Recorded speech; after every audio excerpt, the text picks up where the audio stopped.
Hello everybody, welcome back to my car and welcome back to my channel. I am here at the university again filming a video. The cicadas are yelling in the trees, so if you hear weird noises, that's what that is. I'm coming to you barefaced today because this is a vulnerable video.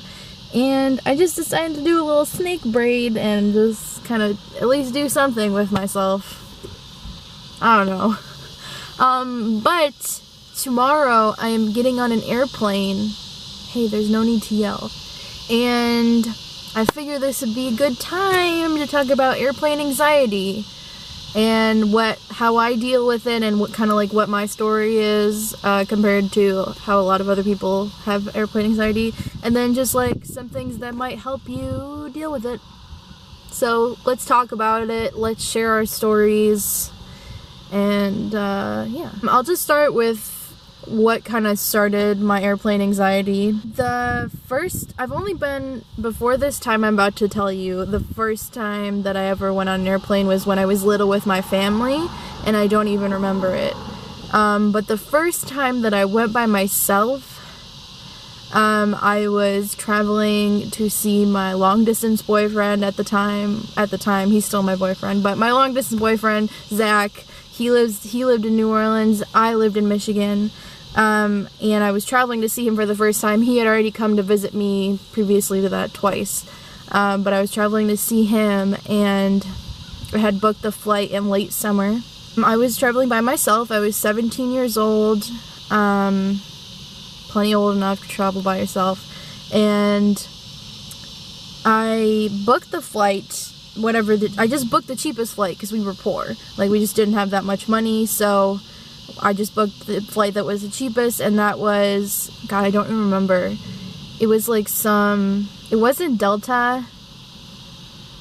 It was some weird airline that I just don't even pay attention to other airlines anymore, and I'll explain why later.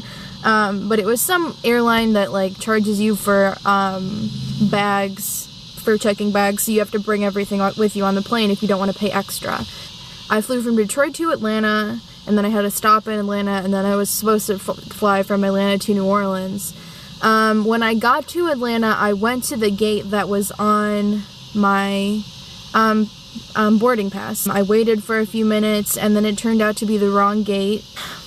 So I went to ask for help to figure out what was going on, like where was I supposed to be. Obviously this is not where New Orleans is taking off, but I still had like 30 minutes until my flight. I went up to the lady and she figured out what was wrong. It was the wrong gate, obviously, and she told me that the other gate was on the other side of the airport. And if you've ever been to the Atlanta airport, you probably know that it's huge. They have I had to run across like an entire hallway, like a very long hallway where there were gates on either side, to get to the train that was in the airport to take me to another wing of the airport. Just during that time, the lady wasn't really nice. Like, she was just kind of like not, I don't want to say rude because that seems more negative than what it was, but she was kind of rude. I just felt like I was all dressed up to see Zach because I wanted to look nice, and I had a big suitcase with me and a carry-on, and I just, like, on the way there I was trying to figure out where to go. I didn't know where to go, and I just felt like I thought I was about to have like a panic attack, but I was in such a rush that I just like suppressed it. You know what I mean? Like, I wasn't gonna pass out, but I felt so scared and alone, and I just didn't know what to do, and I just kept going and try to figure out what to do, and so I run. Like, the lady tells me, I don't know if I mentioned this, but she told me like I have to run if I'm going to make it and board the flight because it is so far a distance, you know what I mean? So I'm walking as fast as I physically possibly can. I'm wearing uncomfortable shoes because that's the kind of thing you do when you're ignorant and you don't know what to wear to an airport. I mean, they weren't terrible, they were like booties, but they were cheap. I get there and they had just closed the door for the gate, so I couldn't book that flight, and I was sweating and I thought I was about to have a panic attack, but they booked me another flight for free because it wasn't my fault. But then, unfortunately, I had to walk and take the train back to the part of the airport that I was originally to wait for the next flight. And so that is how my sort of airport anxiety started. I don't have a fear of planes or being on planes. I actually find it relaxing. Because it is so regimented, I fear deeply that I will miss some type of thing because of like long TSA lines or long bag check lines, or like just that's where my anxiety is. And almost every time that I have to fly by myself, I do feel that beforehand. Especially if we're driving in traffic, it seems like a lot of the time, like, my flights are like in the evening, right where it's rush hour, and it's just like I'm driving in traffic, and that just like brings up the anxiety in me so much. Basically, since that experience, I've experienced anxiety when I have to fly alone, and a lot of the time I have flown alone. This time, like when I get on a plane tomorrow, Zach will be with me, and that gives me a great amount of comfort. So if you can't have someone with you and your anxiety is close to mine, then that would really help, because I'm not even like, I don't normally feel it until the day of, so we'll see how I feel, but I feel like it'll be fine. Basically, I'm gonna tell you guys a couple tips on how I deal with it. And then if you deal with the kind of anxiety that comes from fear of flying, I will talk about some things like that as well. Obviously, I can't speak too much on that because I don't necessarily experience that, almost never. I just don't, I like, once I get on the plane, I actually relax.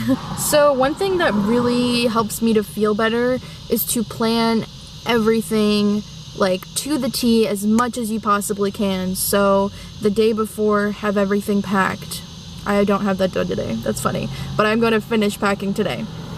You want to have everything packed the day before. You want to plan what time you have to leave and estimate like how long it takes to get to the nearest airport. So, and especially if you have limits, like you can't, like per se in Southwest, which is what I fly all the time, you can't check bags when it starts to be like 45 minutes before you're boarding, I think, or maybe 45 minutes before you fly, but it's something like that where you want to be at your gate like a half hour at least before, because that's when they start boarding. I have everything planned out, and then like I estimate how long is it going to take me to check in the bags and get my boarding pass, how long is it going to take through TSA. Always overestimate with TSA. In the New Orleans airport, it's not that big of a deal, but in the Detroit airport, oh my god, like you just never know. It could be 6 a.m. and TSA line is like crazy long. You just never know. So just plan extra time for TSA, because you do not want to miss your flight because of that. It's a silly reason to miss your flight, and it's stressful waiting in line knowing like, hey, I could miss my flight at any moment right now. And that helps me feel better. Also, like, I always, like, normally you have to let somebody else drive you unless you want to park at the airport, which is kind of crazy. I'll have mom drive me, and I will, like, my mom struggles with time a little bit, so I will, like, explicitly tell her a couple times, like, okay, we're leaving by this time, okay, and do the best that we possibly can, to leave on time. And also, like, use a GPS to avoid traffic. Like, I use Waze, and that helped me to avoid traffic. I always fly with Southwest, and that's something that makes me feel comfortable. I love I've never had a bad experience with the people working at Southwest Airlines. They're great. They are all lovely people. They're all very nice. Not only that, but your first 2 bags are checked free, so you're saving a lot of money there. This is not sponsored. I'm just literally like, I love Southwest because it's so much better than a lot of the other airlines. It's much better than the airline that I first flew with. So I would recommend that to anybody. So to help me relax once I get on the plane, I always have a couple podcasts downloaded. I have YouTube Red, so I'll save down a couple videos to give me something to do. Like I mentioned in the last anxiety video, I'll just mention it quickly. The app Stop, Breathe, and Think for meditation. It's a great thing to do on the plane, especially if you have a fear of flying. I feel like that would really help some people. Now you just ruined the whole flow of everything. Filming for YouTubes? What else would I be filming for, Zach? Hey, YouTubes.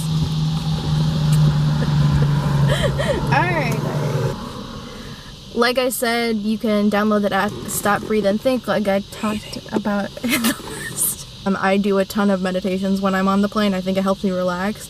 And if you don't have any of that stuff, you can just like use earplugs and like count your breaths and take a nap on the plane if you have a fear of flying. And those are my tips for fear of flying and for how I experience airport and plane anxiety. I hope you guys enjoyed this video. Make sure to check out my last anxiety video. And if you like the content that I've been putting out for Vlogoween, make sure to subscribe and share if you feel like it. And I'll see you guys tomorrow. I hope you have a great day.